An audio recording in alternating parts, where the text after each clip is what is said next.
साधू संत आमदारांसह विविध क्षेत्रातील मान्यवरांकडून लोकनेते भीमराव नाना बडदे यांना अभिवादन। कोपरगावात 79वी जयंती उत्साहात, नानांच्या कार्याचा मान्यवरांकडून गौरव। कोपरगाव प्रतिनिधी। लोकनेते माजी खासदार भीमराव नाना बडदे यांच्या 79व्या जयंतीनिमित्त कोपरगाव शहरात विविध कार्यक्रमांचे आयोजन करण्यात आले। या कार्यक्रमात साधू संत, लोकप्रतिनिधी, सामाजिक, शैक्षणिक आणि सहकार क्षेत्रातील मान्यवरांनी उपस्थित राहून नानांच्या प्रतिमेचे पूजन करत त्यांना विनम्र अभिवादन केले। यावेळी नानांनी आयुष्यभर केलेल्या समाजसेवा, शेतकरी हितासाठीचा संघर्ष, सामाजिक न्यायाची भूमिका आणि जनतेसाठी केलेल्या कार्याचा गौरव मान्यवरांनी आपल्या मनोगतातून केला। कार्यक्रमाच्या प्रारंभी राष्ट्रसंत जनार्दन स्वामी महाराज आश्रमाचे मठाधिपती संत रमेश गिरीजी महाराज यांनी नानांच्या प्रतिमेचे पूजन केले। आपल्या मनोगतात त्यांनी नानांच्या आठवणींना उजाळा देत त्यांच्या सामाजिक कार्याची, जनसामान्यांशी असलेल्या नात्याची आणि समाजासाठी दिलेल्या योगदानाची आठवण करून दिली। त्यानंतर संत राघवेश्वरानंद गिरीजी महाराज यांनीही नानांच्या प्रतिमेस पुष्पहार अर्पण करून अभिवादन केले। त्यांनी नानांचे कार्य समाजासाठी प्रेरणादायी असल्याचे सांगत त्यांच्या विचारांचा वारसा पुढील पिढीने जपण्याचे आवाहन केले। यावेळी आमदार विवेक भैया कोले यांनी नानांच्या प्रतिमेचे पूजन करून त्यांना अभिवादन केले। आपल्या मनोगतात त्यांनी भीमराव नाना बडदे यांनी समाजकारण आणि लोककारणात केलेले योगदान उल्लेखनीय असल्याचे सांगितले। त्यांच्या कार्यकर्तृत्वामुळे अनेकांना प्रेरणा मिळाल्याचे त्यांनी नमूद केले। कार्यक्रमात राज्य पतसंस्था फेडरेशनचे कार्यकारी अध्यक्ष काका कोयटे तसेच माजी नगराध्यक्ष विजय वहाडणे यांनीही नानांच्या प्रतिमेस पुष्पहार अर्पण करून अभिवादन केले। त्यांनी नानांच्या सहकार, सामाजिक आणि राजकीय क्षेत्रातील योगदानाचा गौरव केला।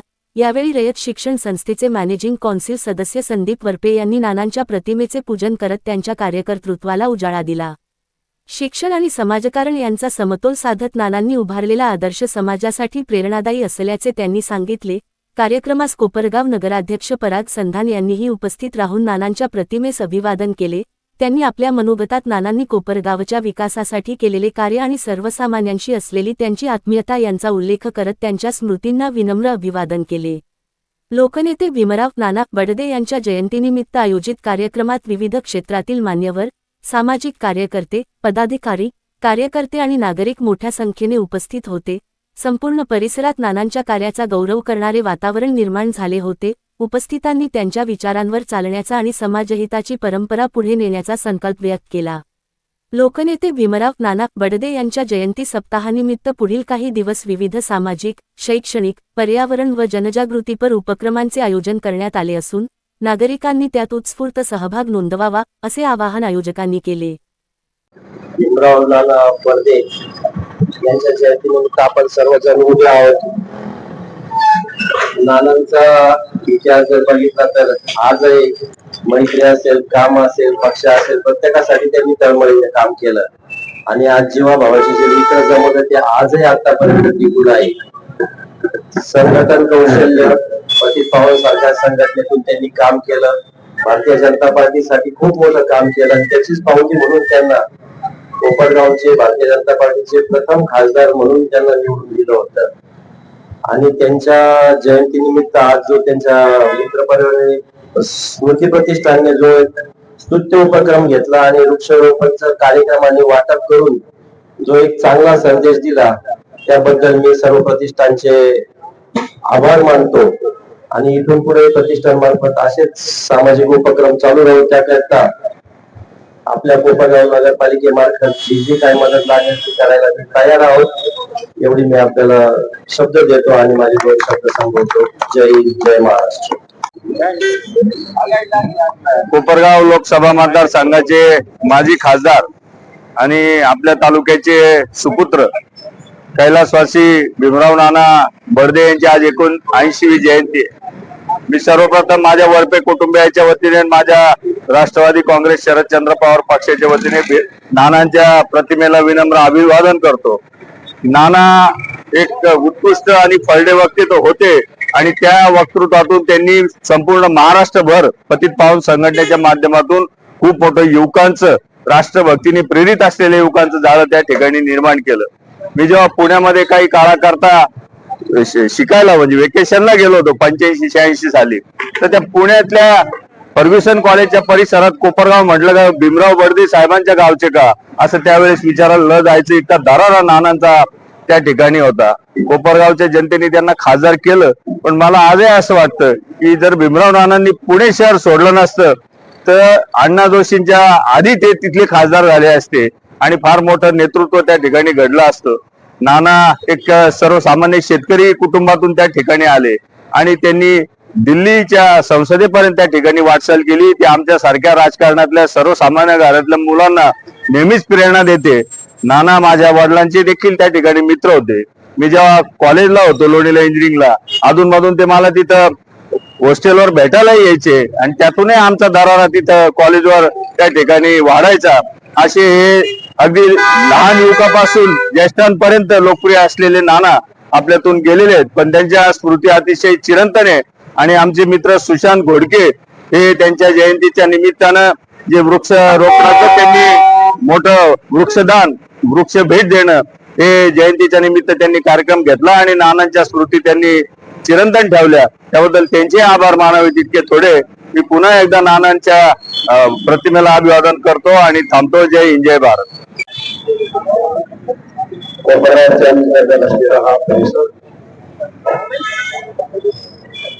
या परिसरामध्ये कैलासवासी आणि माजी खासदार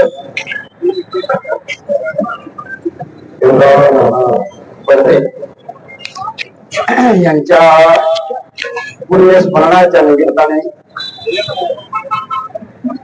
या ठिकाणी त्यांच्या अनुयायी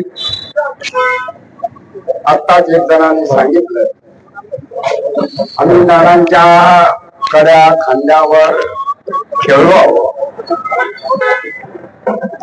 असे सर्वांचे प्रिय असे नाना यांच्या 23 वर्ष त्यांची 79वी जयंती आज.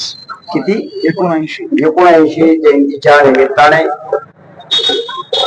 त्यांचे चिरंजीव सागर बर्दे यांनी आणि त्यांच्या मित्रमंडळांनी या ठिकाणी वृक्षारोपणाचा आयोजन केलं आहे. वृक्षारोपण ही आपली भारतीय संस्कृती आहे.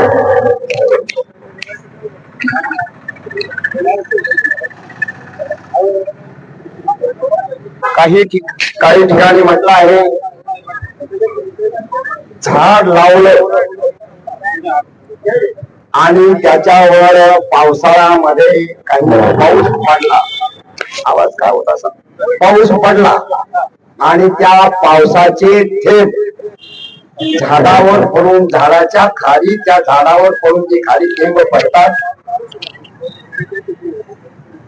त्याला अश्वमेध यज्ञाचं पुण्य मिळतं. झाडावर पाऊस पडून जे झाडावर जे पाण्यावरले थेंब जमिनीवर पडतात त्या माणसाने झाड लावलं त्याला अश्वमेध यज्ञाचं पुण्य मिळतं. सद्गुरु जनार्दन स्वामी महाराज त्यांनी प्रत्येक आश्रमामध्ये, आम्ही ज्यावेळेस टुमकीला होतो, विरोळला होतो, बहुतांश मोसंबीचे झाड, चक्कूचे झाड, नारळाचे झाड, आंब्याचे झाड, सगळे फळांची झाड बाबाजी लागली असायचे. म्हणून त्या याचा संदर्भ गुरुचरित्रामध्ये आलेला आहे. जो झाड लावतो त्या झाड लावणारा पावसाळ्यात त्या झाडावर पाऊस पडतो, त्याचे थेंब काही जमिनीवर पडतात, तेवढे एक जमाला अश्वमेध यज्ञाचं पुण्य मिळतं. अशी ही झाडं लावण्याची हा आध्यात्मिक संदेश संकेत पण आहे. जनार्दन स्वामी महाराजांनी जे प्रत्येक आश्रमामध्ये जे केला आहे, झाडं लावण्याचा त्यांचा उपक्रम कायमस्वरूपी असायचा. आणि आज सागर भाऊ भीमराव बर्दे आणि त्यांची सर्व मित्रमंडळ हा एक नानांच्या पुण्य पुण्यतिथीच ना, जयंत जयंतीच्या निमित्ताने हा 500 रोप आंब्याचेच का, आंबे सगळे हा म्हणजे सर्व झाडांचं या ठिकाणी वृक्षारोपणाचा कार्यक्रम आयोजित केला आहे. नाना बऱ्याच वेळेस सद्गुरू जनार्दन स्वामी आश्रमामध्ये आमची त्यांची गाठ भेट होत असायची. बहुतेक वेळेस ते देवीच्या दर्शनाला पण काही येत असायचे. असा नानाचा हा आमचा बराचसा परिचय, चांगला परिचय. आणि त्याचप्रमाणे सागर भाऊ तर लहान होते. सागर भाऊ आणि त्यांच्या आई प्रयागराजला 2 वर्षापूर्वी 2-3 वर्षापूर्वी जो कुंभमेळा झाला त्यावेळेस सागर भाऊ आमच्यावरून स्नानाला होते त्या परवणीच्या.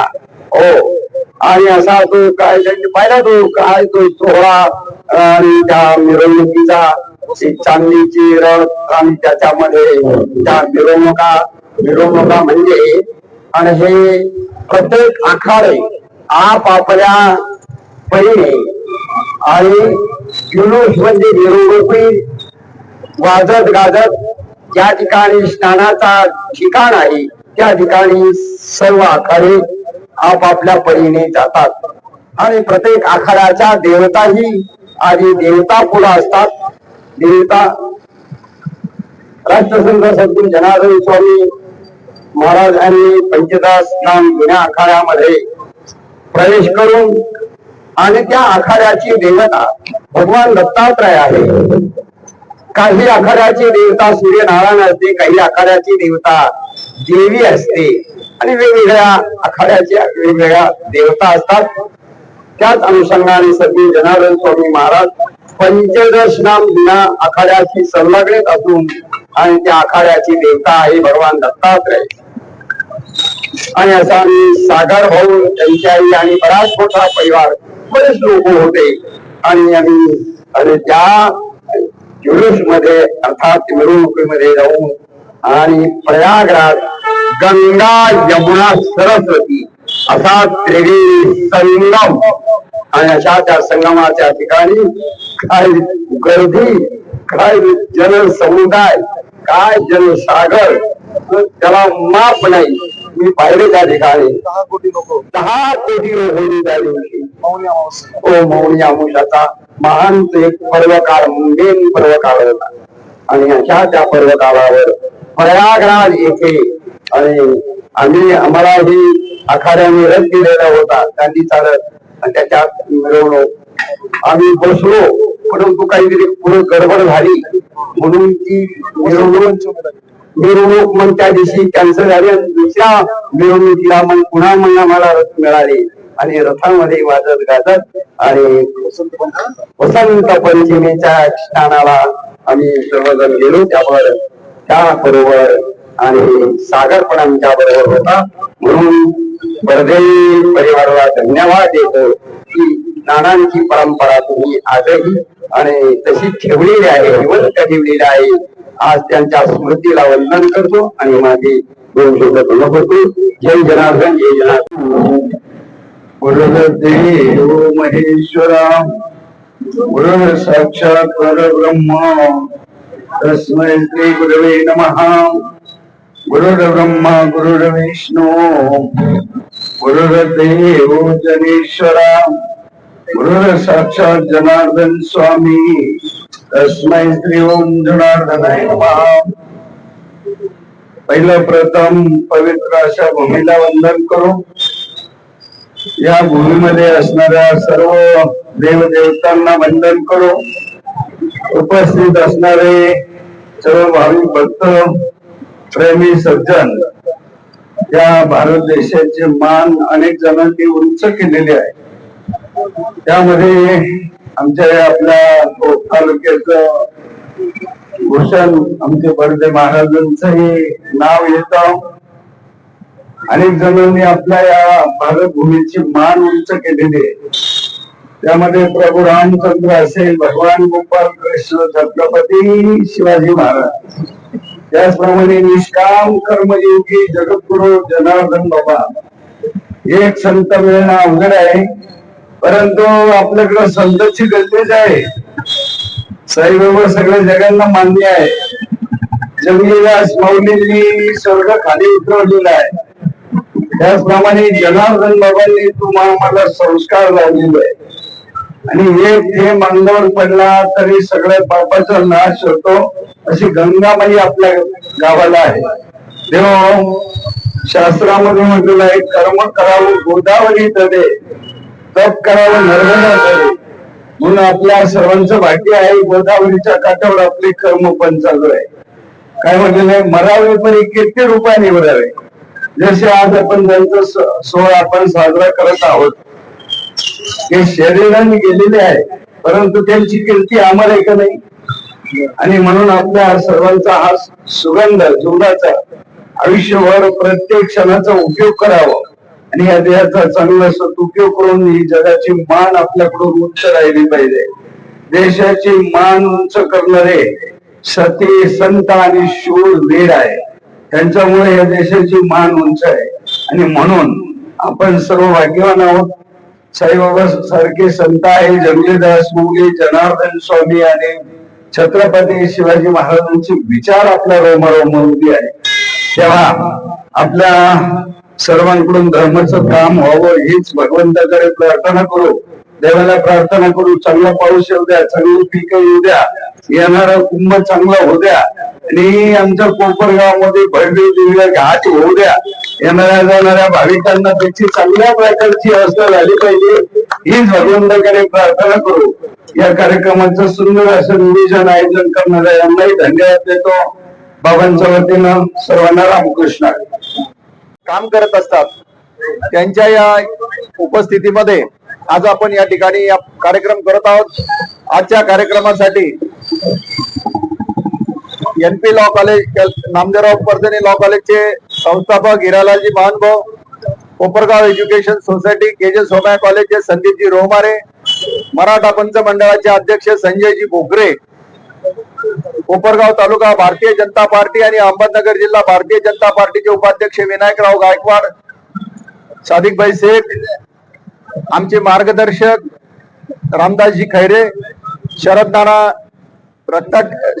थोरात, त्याचप्रमाणे वेगवेगळ्या माध्यमातील सर्व सामाजिक कार्यकर्ते आणि नानांवर प्रेम करणारे कार्यकर्ते या ठिकाणी उपस्थित राहिले आहेत. स्वर्गीय नानांनी आपल्या कोपरगाव शहरात आणि कोपरगाव तालुका नव्हे तर अहमदनगर जिल्हा आणि महाराष्ट्रामध्ये त्यांच्या वाणीनं, त्यांच्या कर्तृत्वानं स्वतःच असं स्थान निर्माण केलं की ज्यांच्या माध्यमातून प्रथमतः हिंदुत्वाचा हुंकार पतित पावन संघटनेच्या माध्यमातून महाराष्ट्रभर विद्यार्थी दशेमध्ये त्यांनी घडवला. संपूर्ण कुटुंबाच्या सहकार्यानं त्या ठिकाणी राष्ट्र हित हे डोळ्यासमोर ठेवून वेगवेगळं काम त्यांनी त्या ठिकाणी केलंय. आणि त्याच कामाच्या माध्यमातून पुण्यासारख्या ठिकाणी ग्रामीण भागात जाऊन विद्यार्थी महाराष्ट्राचं नेतृत्व करतो, ही आपल्यासाठी निश्चित घोषणावह गोष्ट होती. आपल्याला माहितीच असेल, लोकनेते स्वर्गीय गोपीनाथजी मुंडे साहेब, प्रमोदजी महाजन साहेब हे देखील भीमरावजी नानांचे त्यावेळेचे कार्यकर्ते होते आणि नियतीनं त्यांच्या या माध्यमातून नानांनी असे दोन कार्यकर्ते, दोन सुपुत्र या देशाला दिले. तर या नानांच्या कार्यकर्तृत्वाबद्दल आपण सगळेजण जाणत आहोत. कोपरगाव शहरामध्ये प्रथमतः अन्यायाच्या विरुद्ध युवक शक्ती संघटित करून त्याला एक सांस्कृतिक वळण आणि एक चांगलं वळण नानांनी आपल्या या माध्यमातून दिलं. गणेशोत्सवाच्या कार्यक्रमामध्ये शिस्तीचं काम नानांनी त्या ठिकाणी राजा शिव छत्रपती संघटनेच्या माध्यमातून त्या ठिकाणी सुरू केलं आणि आज तागायत ते काम त्या ठिकाणी चालू आहे. कोपरगाव वकील संघाची ज्यावेळेस जिल्हा कोर्टाची स्थापना व्हायची होती त्यावेळेस नानांनी आपल्या खासदारकीच्या पणाला लावली.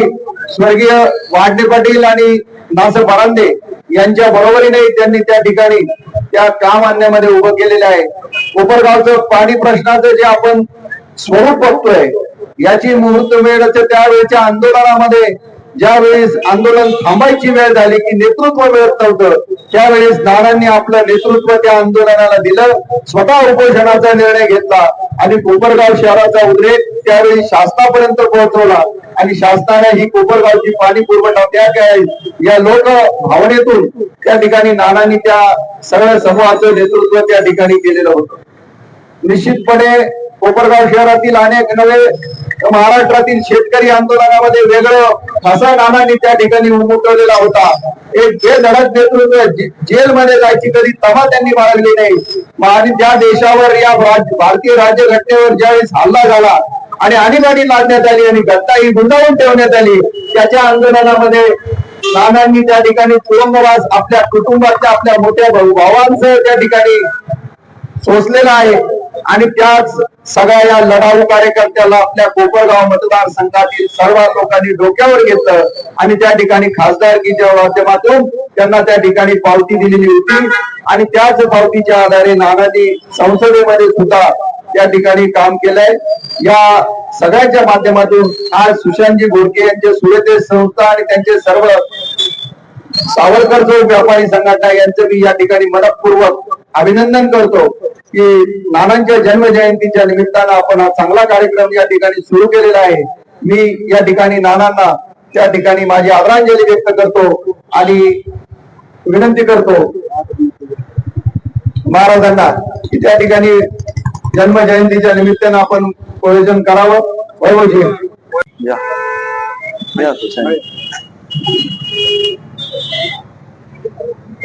आज या ठिकाणी कोपरगाव च भूषण नव्हे तर अहिल्यानगर किंवा संबंध महाराष्ट्रामध्ये ज्यांनी मोठा असा नावलौकिक कमावलं आणि कोपरगावचं नाव संबंध महाराष्ट्रामध्ये पोहोचवलं असे आपल्या सगळ्यांचे लाडके माजी खासदार स्वर्गीय भीमराव नाना बडदे.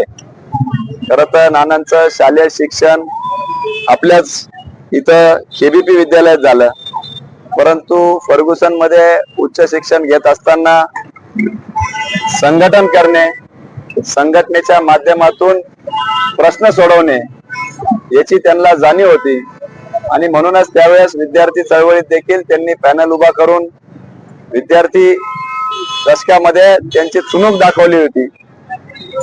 त्यांच्या पॅनल मध्ये स्वर्गीय गोपीनाथ मुंडे असतील, प्रमोदजी महाजन यांच्यासारखे सदस्य त्यांच्या अध्यक्षतेखाली त्यांनी त्यावेळेस निवडून आणले. आणि एवढंच नव्हे तर आणीबाणीच्या काळामध्ये एक आगळा वेगळा लढा उभारून युवकांना प्रेरणा देण्याचं काम नानांनी केलं. फक्त कोपरगावातच नव्हे तर पुण्यासारख्या ठिकाणी भयमुक्त पुणे होण्याकरता पतित पावन संघटनेचं स्थापन करून लढा उभारला, युवकांना संघटित करून गुन्हेगारी मोडीच काढली. कोपरगावचा पाणी प्रश्न असेल, सार्वजनिक हिताचे इतर वेगळे प्रश्न असतील, या सगळ्यांना वाचा फोडून नानांनी एक आगळी वेगळी संघर्षमय कारकीर्द नानांची गेली. आणि त्याचाच फलित म्हणून या परिसरातील पंचक्रोशीतून लोकांनी म्हणजे नगर जिल्ह्यातील पहिले भारतीय जनता पार्टीच्या तिकिटावर निवडून येणारे खासदार म्हणून नानांनी एक जायंट किलर म्हणून त्यावेळेस नानांचं नावलौकिक झालं समग्र भारतभर. आणि त्यांची कारकीर्द अतिशय उत्कृष्टरित्या त्यांनी काम केलं. पूर्ण वेळ जनतेसाठी झटणारा एक संघर्ष योद्धा म्हणून नावलौकिक कमवलं. अशा या नेत्याला मी आजच्या जयंतीच्या निमित्ताने विनम्र अभिवादन करतो. त्यांच्या पश्चात त्यांच्या परिवारातील सदस्यांनी जो उपक्रम घेतलेला आहे की 8 दिवस या ठिकाणी त्यांच्या स्मृती अनुषंगाने 500हून अधिक झाडं त्या ठिकाणी वाटप करून एक आगळ्या वेगळ्या पद्धतीची जयंती त्यांनी साजरी केली आहे. त्यांचा निश्चितपणाने वारसा भक्कमपणे हे लोक देखील चालवत आहेत, त्याबद्दल त्यांचे मी आभार व्यक्त करतो आणि थांबतो. धन्यवाद.